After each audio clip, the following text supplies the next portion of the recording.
পঞ্চম শ্রেণীর শিক্ষার্থী বন্ধুদের জন্য ৮১ পৃষ্ঠার ৪ নং প্রশ্নটির সমাধান করব। কি বলা হয়েছে? নিচের হিসাবগুলোতে কি ভুল আছে তা ব্যাখ্যা করো এবং সংশোধন করো।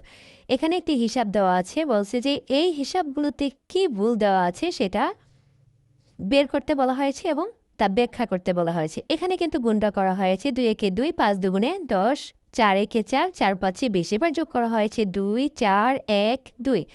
এবার এখানে দশমিক দেওয়া হয়েছে ২.১৪২। এখন বলা হয়েছে যে এই গুণফলে কি ভুল আছে। আমরা খেয়াল করি, এখানে গুণের মধ্যে দশমিকের পরে একটি অঙ্ক আছে এবং গুণকের মধ্যেও দশমিকের পরে কিন্তু একটি অঙ্ক আছে। এখন নিয়ম অনুযায়ী গুণফলের পরে দশমিকের পরে কিন্তু দুইটি অঙ্ক থাকার কথা। এখানে একটি অঙ্ক আছে, এখানে একটি অঙ্ক আছে, মিলে দুইটি অঙ্ক।